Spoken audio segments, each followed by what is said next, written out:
안녕하세요.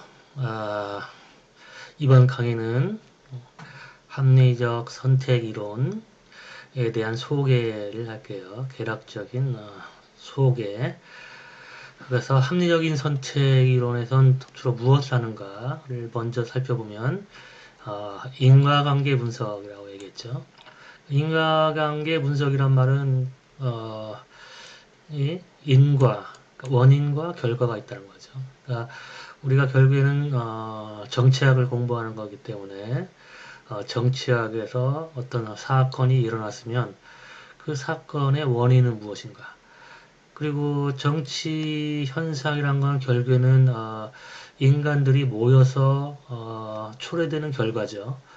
그러면 인간들이 모여서 초래하는 결과가 왜 일어났는가를 이해하려면 그 인간들이 어떤 생각을 하는지 그리고 이들의 이해관계가 무엇인지를 알면 그들이 집합적으로 모여서 초래하는 결과가 왜 일어나는지를 이해할 수 있겠죠. 하지만 이 수업 시간에는 단지 정치 현상뿐 아니라 더 일반적으로 우리 일상생활에서 주변에 일어나고 있는 그런 현상들 이 왜 일어나는가를 이제 분석하려고 하는 게 합리적인 선택 이론의 목적이죠. 그렇기 때문에 이 수업 시간에는 단지 정치 현상뿐 아니라 다양한 그런 현상들을 분석을 하려고 해요. 그렇다면 여기서 인과관계 분석을 하는 데 있어서 이제 제일 기본적인 질문은 왜라는 질문이죠. 왜? 그래서 이 수업 시간에 뭐 다루는 왜라는 질문은 예를 들어서 여러분이 20대니까 여러분이 흥미로운 연인 관계, 왜 남녀는 만나고 헤어지는가? 그리고 또 그리고 우리가 이제 사회 현상에 있어서 가장 또 우리가 흥미로운 거는 인간들이 서로 협력해서 조화롭게 살면 좋을 텐데 왜 인간들은 서로 협력하지 않는가? 그런 것도 이제 흥미로운 질문이고 또 한 가지 다루는 거는 왜 사람들은 범죄를 저지르는가? 왜 일탈 행위를 하는가? 그런 질문들 그리고 또 뭐가 있을까요? 구체적으로 정치 현상에 관련된 내용으로는 왜 그러니까 선거를 할 때 현직자라는 거는 이제 이미 당선이 된 사람들을 얘기하는 거죠. 현직 의원들은 왜 자신들이 이미 선거에서 승리할 것이 뻔할 정도로 선거 승리가 보장돼 있을 정도로 경쟁력이 있는데도 불구하고 정치 자금을 모집해서 더 크게 이기려고 하는가? 그리고 뭐 예를 들어서 남북 관계에 있어서 왜 남북 관계는 이렇게 대치 상황으로 전개되는가? 이런 많은 그런 질문들을 분석하고자 하는 거죠. 또는 사회 현상에 있어서 집합 행동. 왜 사람들은 모여서 집합 행동을 하는가? 집합 행동에는 여러 가지 집합 행동들이 있죠. 뭐 데모도 있고 스트라이크, 또 혁명에 왜 참가하는가? 또는 단체 행동. 왜 학생들은 모여서 어, 등록금 인하 투쟁을 하는가? 아니면 왜 하지 않는가? 그리고 또 다른 집합행동으로 뭐 최근에 광화문 집회가 있었죠. 뭐 반정부 집회 또는 일종의 투표도 하나의 집합행동이죠. 왜냐하면 자신들이 원하는 정당에게 또는 원하는 후보에게 표를 던져줘서 왜 그 후보가 승리하도록 투표에 참여하는지 뭐 그런 여러 가지 집합행동에 관한 질문들을 하게 되는 거죠. 그리고 이제 여기서 왜라는 질문들 중에서 좋은 질문은 이제 수수께끼, 퍼즐링한 그런 질문이 더 이론적으로 흥미롭겠죠. 어, 수수께끼.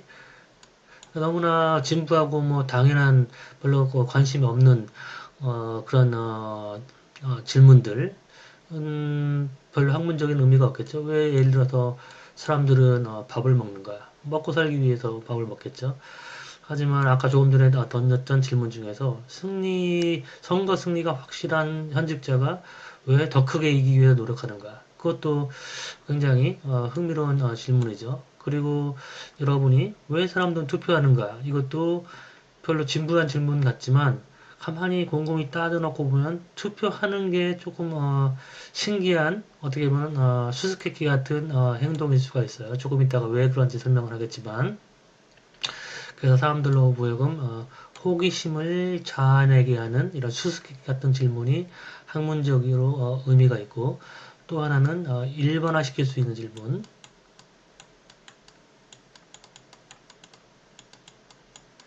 일반화를 시킬 수 있어야지 그게 하나의 이론이 되겠죠.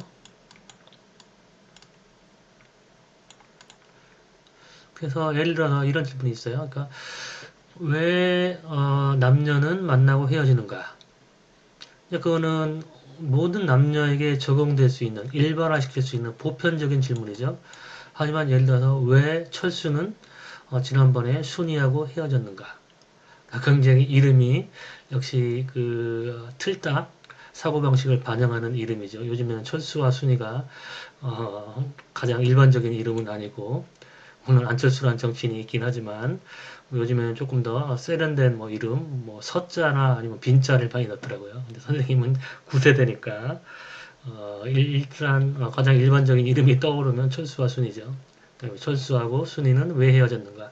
그런 질문은 에 대한 답은 뭐 철수하고 순이가 만나다가 헤어진 이유는 뭐 수없이 많이 있겠죠. 뭐 순이가 철수가 마음에 안 들었는데 뭐 철수가 밥 먹는데 뭐 여기저기 어, 입 주변에 뭘 묻히고 먹기 때문에 헤어졌다. 뭐 그럴 수도 있고 뭐 철수가 뭐 짠돌이라서 음식값을 안 내서 헤어졌다. 일 수도 있고 또 아니면 뭐 철수가 게임을 좋아해가지고 게임에 몰두해가지고 뭐 그게 싫어서 헤어질 수도 있다. 아니면 뭐 순이가 또 뭐 철수에게 집중하지 않고 뭐 다른 뭐 예를 들어서 어, 뭐 신상 상품 같은 걸 뭐 그런 걸 좋아한다. 뭐 이래서 그럴 수도 있고 뭐 여러 가지 그런 그들 철수와 순이들이 가지고 있는 여러 가지 특징 때문에 일반화시킬 수 없는 특징 때문에 헤어질 수도 있죠. 근데 우리는 그냥 그런 건 관심 없고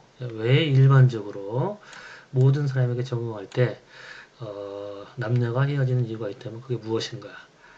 그리고 뭐 사람들이 집합행동에 참여한다면 왜 참여하는가? 예를 들어서 뭐 철수가 지난번에 광화문 집회에 참여했다면 왜 그런가? 그거는 수없이 많은 이유가 있겠죠. 뭐 5만 원씩 받고 지방에서 어차피 서울 구경도 하고 돈 준다니까 갔을 수도 있고 아니면은 어, 뭐 정가은 목사 를 존경해서 갔을 수도 있고 아니면 종교적인 신념에서 갔을 수도 있고 뭐 수없이 많은 이유가 있겠죠. 하지만 우리는 어떤 특정한 개인의 그 행동에 수없이 많은 이유가 있을 텐데 그거를 우리가 예측할 수는 없는 거죠. 그건 철수만 아는 거지. 우리가 철수가 왜 광화문 집회에 갔는지 아니면 투표에 참여했는지 그걸 어떻게 알겠어요? 근데 일반론적으로 우리가 보편적으로 어떤 집합행동에 어떤 사람뿐 아니라 사람들이 일반적으로 집합행동에 참여한다면 그 이유가 무엇인가를 알고 싶어 하는 거죠. 그런데 그게 왜 집합행동에 참여하는 게 왜 퍼즐이냐, 수수께끼냐. 왜냐하면 사람들은 집합행동에 참여하지 않고 다른 사람들이 대신 참여해서 얻는 성과물을 그 성과물에 편승해서 그 결과만 얻으면 되는 거죠. 다른 사람들이 열심히 데모하고 집합행동에 참가했을 때 나는 대신 나 스스로를 위해서 일하면 되죠. 가서 공부를 하거나 아니면은 여자친구하고 또 남자친구하고 데이트하거나 자기는 자기대로 이익을 챙기고 남이 대신 희생해서 공공의 이익을 위해서 일하고 그들이 대신 공공의 이익을 결과물을 따내면 나는 거기에 그냥 편승해서 그 이익만 차지하는 게 그게 훨씬 더 이익이죠. 그렇기 때문에 이 집합행동에 참여하는 것 자체가 수수께끼라고 볼 수가 있는 것이죠. 그러니까 우리 주변에는 많은 수수께끼들이 있죠. 그러니까 우리가 인식하고 있지는 않지만 집합행동에 참여하는 것도 사실은 수수께끼죠. 왜냐하면 개개인의 이해관계를 곰곰이 따져보면 집합행동에 참가하지 않는 게 더 이익이죠. 물론 조금 전에 얘기했듯이 어차피 뭐 주말에 집에서 할 일 없이 있는 것보다 뭐 서울 구경도 하고 5만 원 받아가지고 뭐 그런 동기로 만약에 집합행동에 참여했다면 그 사람은 개인적으로 봐도 그게 더 이익이니까 수수께끼라고 볼 수가 없죠. 근데 이제 일반적으로 이렇게 어떤 금전적인 보상이 따르지 않는 그런 집합행동에 참여, 예를 들어 투표도 마찬가지죠. 투표에 참여한다고 해서 뭐 누가 돈 주는 건 아니잖아요. 투표에 참여하려면 자기 시간 낭비해야 되고, 뭐 시간 낭비는 아니지만 어떤 시간을 소비해야 되고, 그리고 또 투표장까지 가야 되니까 또 비용이 들어갈 수도 있고, 어떤 경제적인 비용이 발생하잖아요. 그런데 그 투표에 참여함으로 해서 내가 그 결과를 바꿀 수 있는 가능성은 거의 희박하죠. 그러니까 조금 전에 조금 더 자세하게 설명하겠지만, 투표에 참여해서 얻는 결과보다, 예상되는 결과보다 투표에 참여해서 치러야 되는 비용이 더 크기 때문에, 보상보다 비용이 더 크기 때문에 투표에 참여하지 않는 게 오히려 정상적인 것이죠. 근데 많은 사람들이 투표에 참여하기 때문에 이게 바로 투표의 역설이라고 하는 패러독스. 그러니까 주변에는 일상생활에 자주 발견되기 때문에 그게 그냥 당연한 것처럼 느끼지만 곰곰이 따져보면 당연하지 않은 그런 것들이 있죠. 이제 그런 것들을 우리가 찾아내서 그 원인을 분석한다면 당연하지 않은 건데 그 당연하지 않은 것인데 그게 이렇게 발생하는 그 원인을 찾아낸다면 우리가 그 현상을 설명할 수 있게 되는 것이죠. 일단 여러분들이 한번 생각해 보세요. 사람들은 왜 투표에 참여하는가? 거기에 대해서 지금 잠깐 이 녹화 강의를 멈추고 한번 생각을 해보세요. 그 대답이 무엇인지.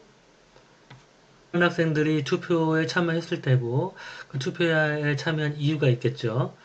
그게 예를 들어서 여러분이 투표에 참여해서 원하는 세상 또는 원하는 후보가 당선돼서 원하는 세상을 성취하려고 하는 학생도 있을 테고 아니면 민주시민이기 때문에 투표는 의무라고 배웠고 권리라고 배웠기 때문에 투표하는 학생도 있을 테고 또 투표에 참여해서 투표하는 모습을 찍어서 SNS에 올려가지고 그걸 인증하기 위해 찍은 학생도 있을 테고 이제 여러 가지 많은 이유에서 사람들마다 다 다른 동기에서 이제 투표에 참여했겠죠.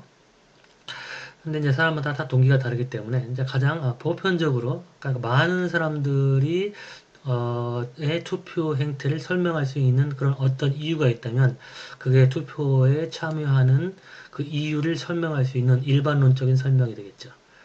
예를 들어서 뭐 어떤 특정인이 철수가 투표에 참가했는데 그 투표에 참가한 이유가 뭐 예를 들어가지고 여자친구가 투표에 참여해야지 만나준다. 그래서 투표에 참여했다면 그런 거는 일반론적으로 우리가 설명할 수 없는 이유죠. 하지만 보편적으로 가능한 한 많은 사람들의 투표 행태를 설명할 수 있는 그 이유, 그 이유를 찾아내야겠죠. 그게 이제 우리가 이 퍼즐을 푸는 것이죠. 그래서 우리는 합리적 선택 이론을 통해서 우리가 여러 가지 사회 현상의 그 이유를 설명하려고 하는 것이죠. 그 다음에 방법론적인 개인주의를 선택한다. 어, 방법론적인 개인주의라는 것은 우리가 사회 현상을 설명함에 있어서 방법론적으로 그러니까 개인으로부터 출발한다는 거죠. 조금 전에 투표라는 집합적인 사회 현상이죠.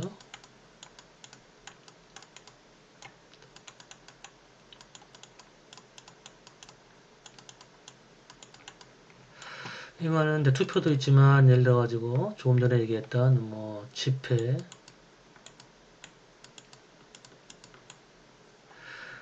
아니면 스트라이크 또 뭐 혁명 참여 여러 가지 집합적인 사회 현상이 있죠. 그러면 물론 투표에 참여했을 경우에 그렇게 비용은 크지 않죠. 시간과 그리고 투표장까지 가는 그런 교통비 정도. 근데 혁명에 참여했을 경우에는 이제 예를 들어서 뭐 굉장히 혁명에 참여했을 때 강력한 그런 제재, 총을 쏜다거나 아니면 뭐 최루탄을 발사해서 굉장히 위험한 상황에 처하게 된다거나 이런 경우에도 불구하고 우리가 참여하게 된다면 상당히 혁명에 참여에 대한 비용이 큰 거죠. 그럼에도 많은 사람들은 혁명에 이제 참여해서 혁명이 이루어지기도 하죠. 그러니까 뭐 투표에 참여하는 것보다 이 혁명에 참여하는 거는 그만큼 어떤 위험을 수반하고 비용을 수반하기 때문에 더 수수께끼 같은 현상이죠. 그러니까 투표보다는 혁명에 참여할 가능성은 더 낮고 실제로 우리가 역사를 살펴봐도 성공한 혁명은 그렇게 많지 않고 그 다음에 혁명에 참여하는 사람들도 투표에 참여하는 사람보다 훨씬 적다는 걸 알 수 있죠. 그 얘기는 뭘 의미하냐? 벌써 혁명과 이 투표만 서로 비교해 놓고 봐도 역시 이 집합행동에 참가하는 비용, 여기서 C라고 표현됐죠. 투표 비용, 조금 더 일반적으로 얘기하면 집합행동 참가 비용, 집합행동 참여 비용, 참여 비용이 집합행동 참여 가능성에 영향을 미친다는 한 변수가 될 수 있다는 걸 알 수 있는 거죠. 참여 확률이라고 얘기할까요? 왜냐? 투표는 비용이 조금 작은 집합행동이고 혁명은 비용이 굉장히 큰 집합행동이기 때문에 우리가 투표율은 상당히 높은데 혁명에 참가하는 비율은 낮기 때문에 이 집합행동에 참가하는 그 가능성은 역시 이 비용이 중요하다는 걸 금방 투표와 혁명과를 비교해서 우리가 알 수 있는 것이죠. 그래서 이 반복적인 개인주의라는 건 뭐냐면 이런 집합적인 사회현상, 집회, 스트라이크, 혁명, 투표 아니면 뭐 수없이 많은 집합행동이 있죠. 뭐 그 밖에 또 뭐가 있을까요? 여러분 대학교에 오면 MT에 참가하는 것도 집합행동이고 또는 어떤 종교 생활을 위해서 종교 활동을 하는 것도 그렇고 이제 그런 여러 가지 집합적인 그런 현상들, 사회 현상들이 있는데 그런 집합적인 사회 현상을 설명하기 위해서는 개인의 동기를 따져봐야 된다는 거예요. 조금 전에 개인의 동기 중에 하나가 비용, 개인의 집합행동 참가 비용을 살펴봤잖아요. 그 밖에도 일단 사람들은 이 집합행동에 참가했을 때 얻는 보상을 생각하겠죠. 투표에 참가해서 얻는 보상, 그리고 또 한 가지는 지지 후보 당선으로부터 얻는 이익, 이거를 생각하겠죠. 그러니까 이 보상은 R은 뭐냐면 그러니까 순이익이죠. 순이익. 그 B는 뭐냐면 일단 자신이 지지하는 후보가 당선됐을 때 얻는 이익. 이와 같은 이익은 이제 예를 들어 정책 변화가 있게 된다면 정책 변화로부터 얻는 이익. 예를 들어 진보적인 정당을 지지하는 유권자는 예를 들어 저소득층은 진보적인 정당이 정권을 잡았을 경우에 최저임금을 인상한다거나 아니면은 아무래도 보수 정당보다는 진보 정당이 뭐 재난지원금 소득에 더 적극적이라면 지금과 같은 그런 코로나 상황에 진보 정당이 더 많은 재난지원금을 제공할 것이다. 만약 그렇게 예측을 한다면 진보 정당 후보를 지지해서 그와 같은 혜택을 얻으려고 하겠죠. 또 그 밖에 뭐 여러 가지 복지 관련. 근데 이제 보수적인 그런 유권자 입장에서는 뭐 안보가 중요하다. 그렇기 때문에 뭐 보수 정당이 안보에 더 강하다고 생각하면 또 보수 정당을 지지하겠죠. 이처럼 지지 후보가 당선됐을 때 얻는 이익, 정책적인 이익, 아니면 또 심리적인 그런 만족감도 될 수 있겠죠. 그래서 뭐 진보 정당의 어떤 특정 정치인 또 뭐 대통령을 선호한 사람은 그 대통령이 당선됐을 때 얻는 그런 심리적인 만족감 또는 또 가치를 중시하는 사람도 있겠죠. 예를 들어서 평등의 가치를 중요시하는 사람은 뭐 진보 정당이 뭐 정권을 잡았을 때 뭐 그런 자신의 가치가 평등의 가치가 실현된다고 생각할 수도 있고 또 이 똑같은 가치라도 뭐 효율성이나 어떤 자본주의 경제, 자유 경쟁 가치를 또 신봉하는 사람은 그럼 또 이제 보수 정당 후보가 당선됐을 때 이 가치가 실현됐다고 생각할 수도 있겠죠. 그래서 여러 가지 이런 투표 결과에서 지지하는 후보 또는 지지하는 정당이 어, 권력을 잡았을 때 얻는 그런 이익을 얘기하는 거죠. B는. P는 유권자가 행사하는 그 한 표가 선거 결과를 바꿀 가능성. 그러니까 자신이 투표에 참여함으로써 결과가 바뀌어야지 B를 얻게 되겠죠. 자신이 참여해도 결과가 바뀌지 않는다면 참여하나 참여하지 않으나 아무런 차이가 없으니까 투표에 참여하는 게 의미가 없죠. 그러니까 여기서 B 곱하기 P라고 하는 거는 뭐냐면 자신이 원하는 후보가 당선이 되면 B를 얻는데 그 B를 얻게 하기 위해서는 자기가 투표에 영향력을 어느 정도 행사할 수 있어야 되는 거죠.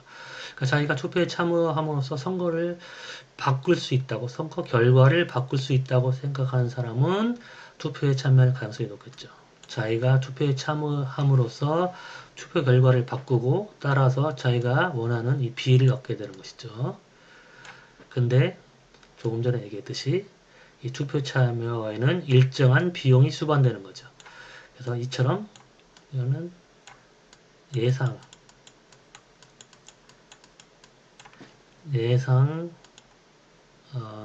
이익이죠. 저희가 투표에서 투표 결과를 완전히 바꿀 수 있다면 그러면은 P가 1이 되는 거죠. P가 1. 그러니까 B를 얻는다고 확신하겠죠.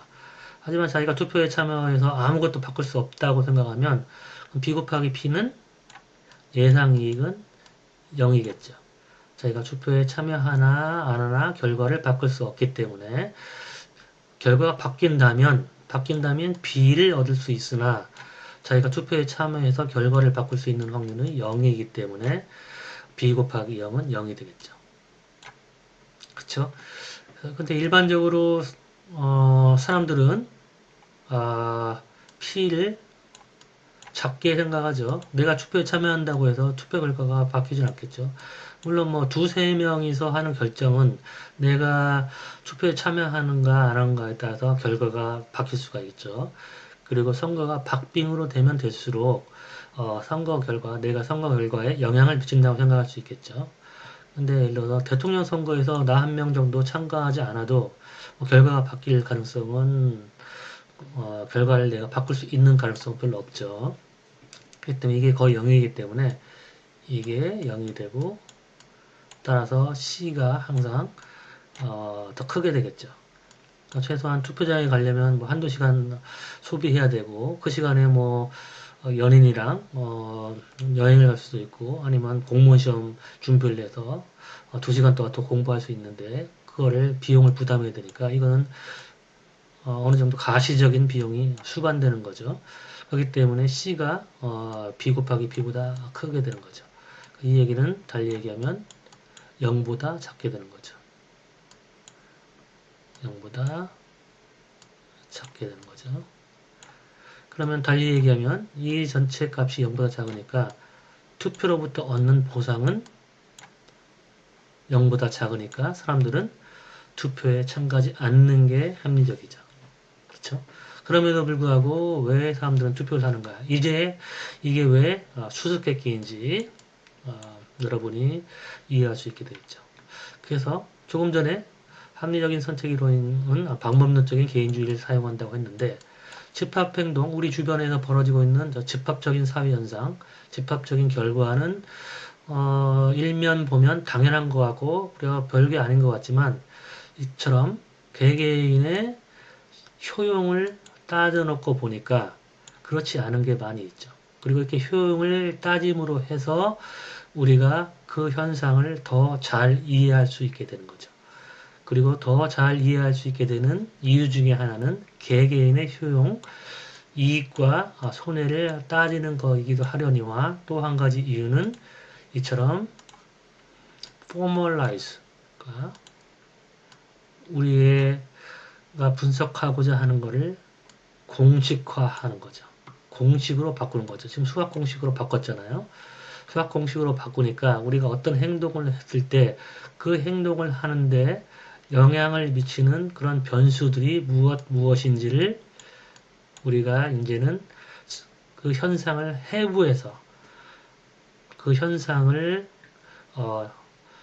현상의 그 구성 요소들을 이렇게 해체해 가지고 하나하나씩 살펴볼 수 있게 된 거죠. 투표에 영향을 미치는 변수가 이 B하고 P하고 C가 결정하는 R 때문에 투표에 참가할 확률이 달라진다는 것이고, 그리고 이 B하고 P가 하고 C가 무엇인가에 따라서 R에 영향을 미치니까 이걸 통해서 우리가 투표의 원인을, 이유를 알 수 있는 것이죠. 그렇다면 사람들은 이제 투표에 많이 참가를 하는 거죠.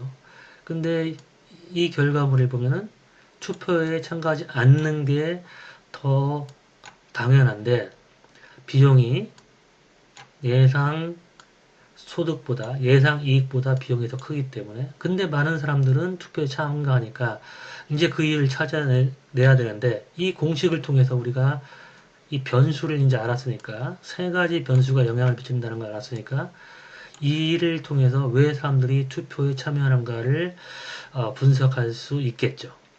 공식화 시키면은 우리가 어떤 현상이 벌어졌을 때는 그 현상 내부, 이런 사회 현상이 있으면 이 현상 내부에 있는 여러 가지 구성 요소들이 무엇인지를 알 수가 없는데 이처럼 공식을 사용해서 하나하나 B, P, C 이런 식으로 해부해 놓고 이제 구성 요소들을 따져 놓고 보면, 그러면 이 전체 집합적인 그 결과물을 우리가 이해할 수 있게 되겠죠. 그럼 하나씩 따져봅시다.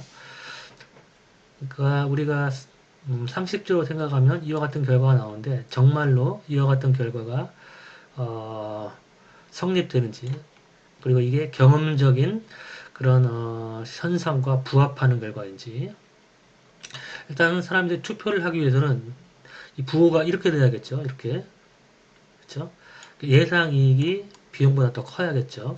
그 얘기는 뭐냐면 예상 이익이 비용보다 크기 위해서는 B도 상당히 커야 되고 P도 상당히 커야 되고 그 다음에 C는 작아야겠죠. 그렇죠? 그러니까 달리 얘기하면 빨간색으로 표시할게요. 어떤 결과가 나올 때 사람들이 투표를 해야 되냐면 B가 커야 되고 P도 커야 되고 C는 작아야 되는 거죠. 그럼 우리가 이제 경험 현상을 한번 살펴봅시다. 사람들이 지지 후보 당선으로부터 얻는 이익이 아까 0에 가깝다고 생각했는데 그렇지 않은 사람들도 상당히 많이 있죠. 그리고 아까도 얘기했듯이 선거가 박빙일수록 사람들은 자신의 한 표가 소중하다고 생각하고 자신의 투표가 선거 결과를 바꿀 수 있다고 생각하기도 하죠. 그리고 특히 또 어떤 생각을 하냐면 내 한 표는 선거 결과를 바꿀 수는 없지만 나와 같은 사람들의 한 표들이 모으면 선거 결과를 바꿀 수 있다고 생각을 해서 이 P가 0이라고는 생각을 하지 않죠. 그러니까 어느 정도 영향력을 발휘할 수 있다고 생각하니까 P는 0은 아니다. 그럼 우리가 객관적으로 생각할 때는 예를 들어 가지고 대통령을 뽑을 때 3천만 명이 투표에 참가했으면 내 표는 3천만 분의 1에 불과하죠. 3천만 분의 1에 불과하니까 0에 가깝죠. 객관적인 확률은 0에 가깝지만 주관적인 확률은 사람들은 자신의 한 표가 0이라고는 생각하지 않죠. 그렇기 때문에 P가 0보다는 상당히 클 가능성이 있다. 또 하나는 지지 후보 당선으로부터 얻는 이익. 이거를 사람들은 작다고 생각했는데 크다고 하더라도 이게 크다고 하더라도 P가 0이 되니까 B 곱하기 P가 0이 되죠. 근데 일단은 이제 P는 0이 아니고 또 B를 상당히 크게 생각하는 사람도 있죠. 그러니까 여러분은 학생이기 때문에 선거 결과가 바뀐다고 해서 나한테 무슨 차이가 있겠어? 뭐 그놈이 그놈이고 누가 당선돼도 나한테는 차이가 없어. 뭐 민주당이 당선되건 아니면 뭐 미통당이 권력을 잡건 뭐 나하고는 상관없는 일이야. 그렇게 생각을 하겠죠. 학생들은 이제 정치가 실제 여러분의 삶과 직접적인 영향을 미친다고 생각을 하지 않으니까. 근데 이제 사회생활을 하게 돼서 경제 활동을 하게 되면 어떤 정당이 나에게 어떤 영향을 미치는가를 굉장히 중요하죠. 예를 들어서 뭐 최근에 부동산 정책만 해도 여러분의 부모님이 예를 들어서 뭐 임대 사업을 하시는 분이면 어, 상당히 부동산 정책으로부터 영향을 받고 또 여러분이 예를 들어서 강남에 뭐 여러 채를 가지고 있는 그런 부모님의 자녀이면 그러면 이제 그 강남의 집을 처분해야 되니까 그리고 또 또는 뭐 물론 이제 부동산이 지금 굉장히 많이 상승을 하고 있지만 이 부동산 상승의 뭐 원인이 현 정부에 있다고 많이 얘기하지만 그거는 분석을 해봐야 될 문제죠. 사실 뭐 부동산이 상승에 직접적인 그런 영향을 미친 그런 정책들, 그건 이명박 정부 때부터 이제 다 그런 정책이 만들어졌기 때문에 그 효과가 지금 나는 거일 수도 있고 그리고 또 이제 이런 어, 주택 가격 조정 세력들이 있어요, 상당히. 그래서 뭐 강남의 집안 상위권 매체를 이렇게 올려놓으면 그다음부터 이렇게 따라서 오르는 그런 현상이 있기 때문에 이제 그 진보 정권이 있을 때마다 그런 조정 세력들이 나타나서 진보 정권의 어떤 그런 인기를 내리기 위해서 그런 이제 의도적인 활동을 할 수도 있겠죠. 뭐 주식도 물론이고 주식도 뭐 심지어 삼성전자 같은 그런 엄청나게 시가총액이 높은 주식도 조정 세력이 있어요. 주로 이제 외인들이 그런 조정을 하고 그런 뭐 이런 가벼운 주식 같은 거는 뭐 99.9%, 뭐 사채업자나 아니면 뭐 회사 내부 세력이나 다 조정을 이제 하는 세력들이 있듯이 심지어 부동산도 마찬가지죠. 그리고 뭐 전 세계 경제를 움직이는 그런 헤지펀드나 다 조정 세력이 있으니까 그렇기 때문에 지금 뭐 지난번에도 한번 노무현 정부 때 그렇게 주가가 폭등해서 집값이 폭등해서 근데 정부에서 절대 집 사지 말라고 나중에 후회한다고 했는데 그때 나는 이제 나도 지금 그 하우스푸어처럼 뭐 집값이 바로 오르기 때문에 집이 없으면 안 될까 안 되겠어 불안해가지고 막 추격 매수를 냈다가 그때 최고점에 사가지고 거의 반토막 나가지고 거의 엄청난 손해를 보고 팔았죠. 뭐 지금도 그런 비슷한 상황이라고 생각을 해요. 여러분, 뭐 30대 그런 그 40대가 지금 집을 많이 산다고 하는데 잘못하면 지금 들어가면 굉장히 선생님 같은 하우스푸어가 될 가능성이 높아요. 근데 어쨌든 그런 주가 조정 세력이 있듯이 주택 가격 조정 세력이 있기 때문에 뭐 지금 현 정부의 책임이다 만으로 돌릴 수는 없겠죠. 물론 현 정부가 처음부터 효과적으로 집값을 잘 잡지 못한 그런 책임은 분명히 있겠지만 뭐현 정부 때문에 올랐다고는 뭐 말이 안 되는 소리죠. 집값을 오르는데 그런 정책을 핀 거는 이명박 정부가 폈기 때문에 근데 이제 그거를 잡지 못한 거는 이제 책임이 있겠죠. 근데 뭐현 정부가 집값을 올렸다고는 뭐 진보 정권이 집값을 올릴 이유는 없죠. 근데 이제 진보 정권 내부의 정부의 일부 공직자들이 거기서 혜택을 본 공직자들이 많이 있고 자신들이 내세우는 정책하고 일관되지 않는 그런 행태를 보이는 그런 정치인들이나 아니면 공직자들이 있으니까 이제 그런 거는 이제 비난받아야 되고 그리고 효과적으로 한 번에 잡지 못한 거는 그런 비난을 받아야 되지만 현 정부가 집값을 올렸다고는 말이 안 되는 소리죠. 그 다음에 어쨌든 지금 이 얘기를 갑자기 왜 했나요? 이 얘기를 한 이유는 이 B라는 값이 상당히 클 수가 있죠. 어떤 사람한테는 이게 뭐 몇십억이 될 수도 있죠. 정권이 바뀜에 따라서 뭐 집값의 차이가 그렇게 날 수도 있고 그리고 뭐 여러 채를 이제 100채, 200채 사가지고 집값이 오를 걸 이제 대기하고 있는데 뭐 강력한 부동산 정책을 펴가지고 집값도 집값이 조정되거나 집을 못 팔게 되거나 뭐 세금을 많이 내야 되면 그럼 엄청난 비를 내게 되는 것이죠. 그러니까 B도 생각보다 작지는 않다. 그러니까 B하고 P가 그래도 또 한 가지 이제 우리가 감안해야 될 거는 이제 투표 비용. 과연 이 투표가 그러니까 2시간 투표하기 위해서 뭐 쓰는 게 뭐 그렇게 비용으로 생각할 정도로 큰 비용이냐 이제 그런 생각을 할 수도 있겠죠. 또 일부 사람들은 이걸 투표를 비용이라고 생각하고 오히려 이게 이제 이익이라고 생각하는 사람도 있죠. 그러니까 과거에는 군사정권 때는 노인들을 동원해서 투표장까지 데리고 갔죠. 이제 버스 대절해서 거기서 뭐 비누하고 수건 같은 것도 주고 또 버스 대절해서 뭐 막걸리 마시면서 춤추고 노래하고 뭐 이런 이제 편의를 제공을 했었죠. 그러니까 투표하는 날만 기다리는 사람도 있죠. 그러니까 투표하는 게 즐거운 하루를 즐겁게 보내고 또 이제 봉투도 얻고 그러니까 이제 이익이라고 생각되는 사람도 있지만 뭐 지금은 이제 이런 일은 없지만 그래도 어떤 성취감 그래서 일부 학자는 이거를 여기에 놓치고 있는 그 항목이 있다. 이게 뭐냐면 D 텀이다라는 거죠. 그러니까 여기에 플러스 D가 있어야 되는 거죠. 그러니까 civic duty에서 civic duty, 그러니까 민주 시민으로서 의무를 달성했다는 성취감. 이게 상당히 크기 때문이다. 그러니까 아까 내가 이 투표가 하나의 수수께끼라고 얘기하면서 잠깐 여러분에게 강의를 멈추고 여러분은 왜 투표하는가 생각해 보라고 얘기를 했었죠. 그 중에 아마 많은 학생들은 내가 투표하는 이유는 민주시민이기 때문에 나는 투표를 해야 되기 때문에 투표를 했어. 그렇게 생각하는 학생이 있을 거예요.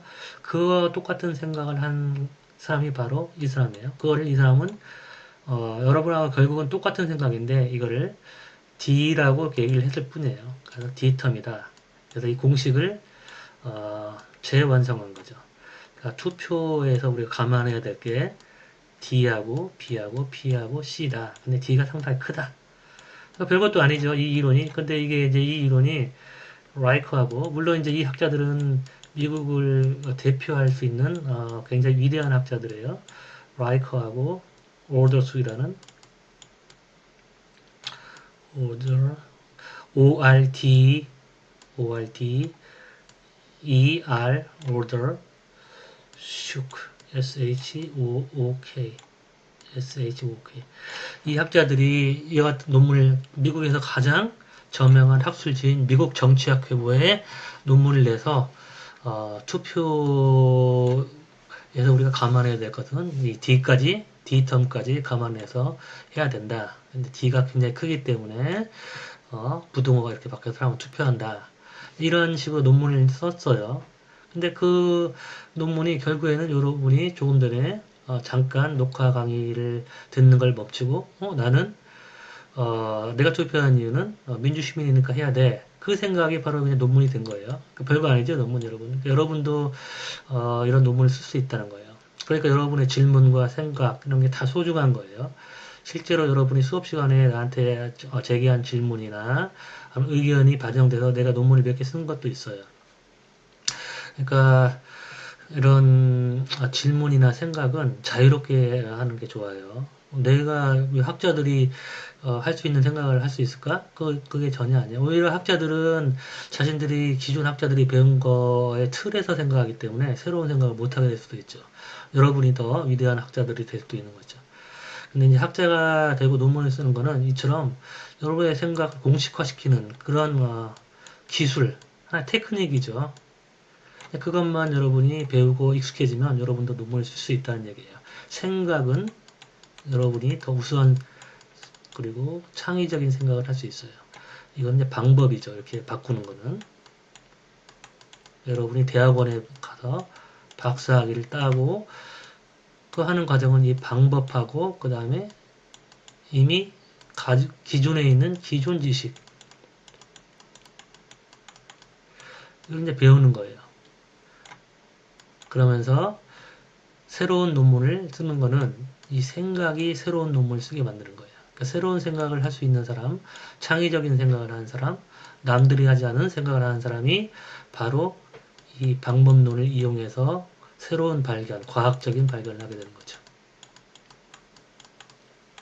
발견. 근데 여러분은 이제 새로운 생각, 창의적인 생각은 할 수 있는데 이걸 어떻게 정리해서 연구 방법론을 이용해서 연구 방법론을 이용해서 단지 그거를 논문으로 쓸 수 있는 방법을 아직 덜 배웠다는 것 뿐이지 생각의 능력은 차이가 없죠. 그래서 어쨌든 그러면은 이제 조금 왜 투표를 할 수 있는 사람들이 투표하는 거에 대해서 새로운 이론이 만들어졌죠. 여기에 D가 있다. 그리고 요게 꽤 크다. 그리고 또 B도 생각보다 크다. P도 생각보다 크다. 왜냐면 이거 객관적인 확률이 아니라 주관적인 확률이니까 C는 별개일 수도 있다.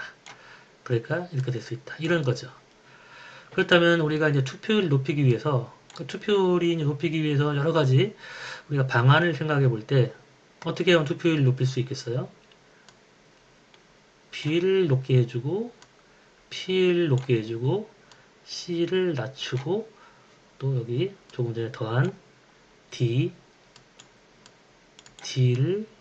높이면 투표율이 높아지겠죠. 그렇죠?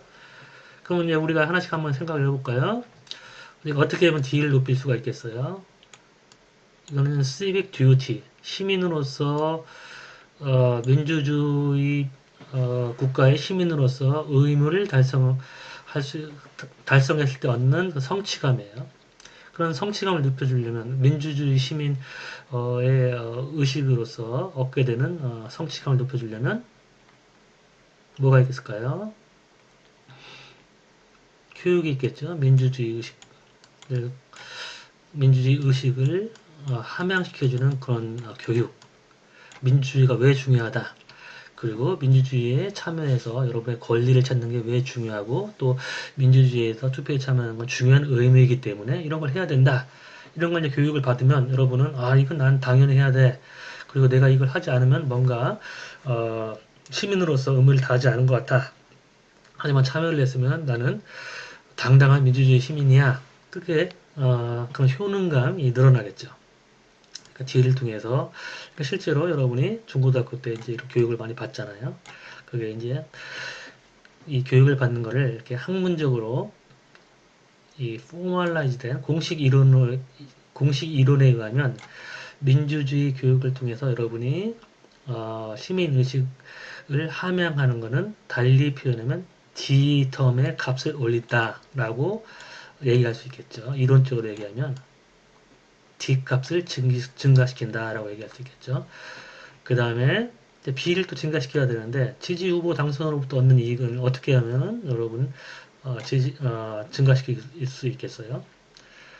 지지 후보들이 또는 경쟁하는 후보 또는 경쟁하는 정당들이 제시하는 정책의 차이가 선명해지면 선명해질수록 여러분이 원하는 지지 후보가 당선됐을 때 얻는 이익이 상대적인 이익이 그러니까 여러분이 반대하는 후보보다도 지지하는 후보가 당선됐을 때 얻는 이익이 더 크다고 생각하겠죠.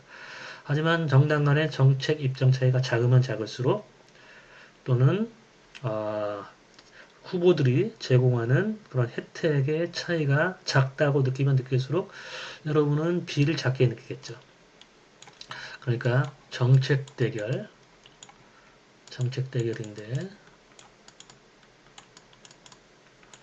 선명한 정책 대결을 촉진하면 촉진할수록 사람들은 누가 당선되는가에 따라서 나에게 돌아오는 이익이 더 크다고 느끼겠죠. 그러니까 선명한 정책 대결을 촉진하는 정치제도. 그게 민선 수업 시간에 배울 거예요. 민주주의와 선거제도. 그리고 법과 정치에서도 이미 배웠었죠. 그러면 선명한 정책 대결이 촉진되면 그러면 이론적으로 우리가 공식 이론을 통해서 표현하면 그 얘기는 뭐냐면 B를 증가시키는 거죠. 그건 선명한 정책 대결을 촉진하는 방법은 여러 가지 방법이 있지만 뭐 매니페스토 운동도 그 중에 일종이죠. 매니페스토.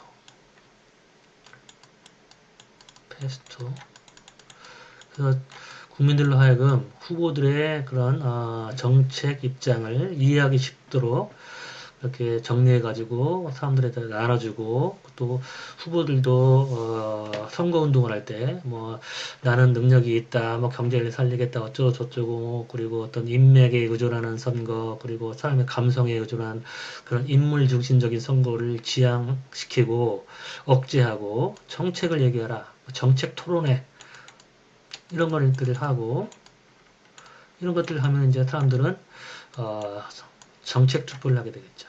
그러면 B값의 차이를 더 크게 느끼니까 어떤 후보가 당선되는가에 따라서 가질 수 있는 B값의 차이를 크게 느끼니까 이게 증가하겠죠. 그 다음에는 이제 P를 또 줄여주겠죠. C를 줄여줘야겠죠. 어떻게 하면 C를 줄일까요?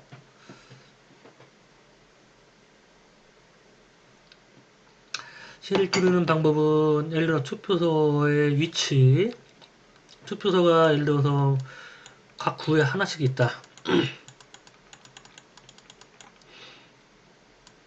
투표소의 분포라고 할까요? 분포. 너무나 투표소가 자주 분포되어 있지 않다. 한번 투표소 가려면 먼 길을 가야 된다. 그러면 투표 비용이 증가하잖아요. 그러니까 투표소를 많이 배치해주고 그리고 또 이제 투표 전에 이 투표소를 공지를 해서 여러분이 이 투표소를 찾는데 오랜 시간과 노력을 들이지 않도록 그렇게 정보를 또 제공하는 것도 중요하겠죠. 또 뭐가 있겠어요?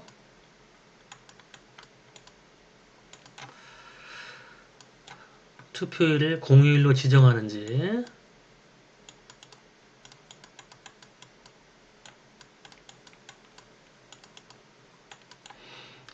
만약에 투표일 공휴일로 지정하지 않으면 그러면은 일을 하지 않고 투표를 해야 되는데 또 일을 하지 않게 되면 거기에 대한 또 비용을 부담을 해야 되겠죠. 그리고 또 사람마다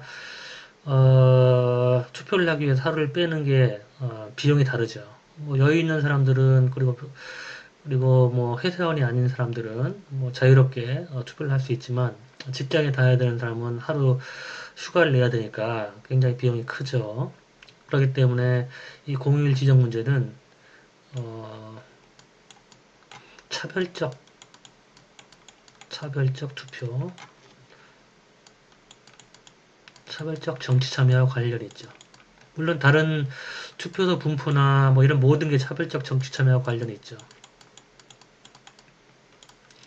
투표소가 너무나 이렇게 자주 많이 분포되어 있지 않는 경우에는 멀리까지 가야 된다면 그 멀리까지 가는 비용을 부담하는데 상대적으로 더 그 부담을 크게 느끼는 사람들은 가난한 사람들은 더 크게 느끼겠죠. 마찬가지로 공휴일도 마찬가지죠.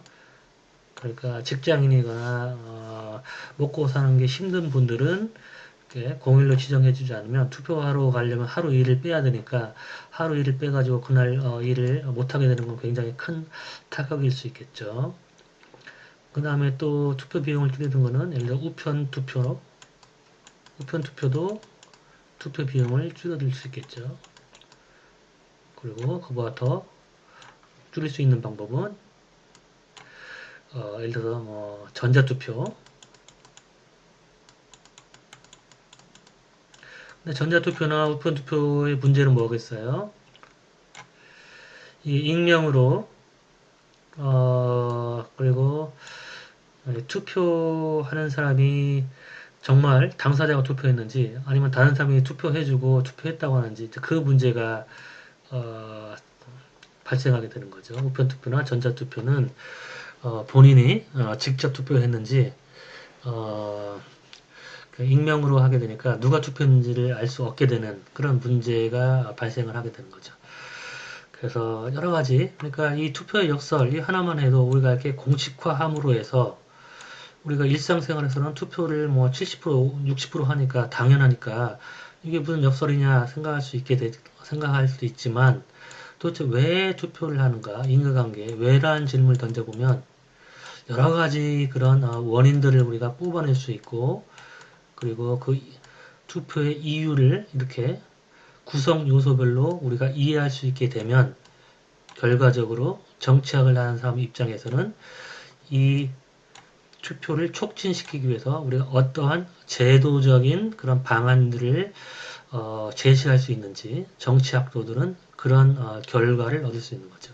즉 제도적으로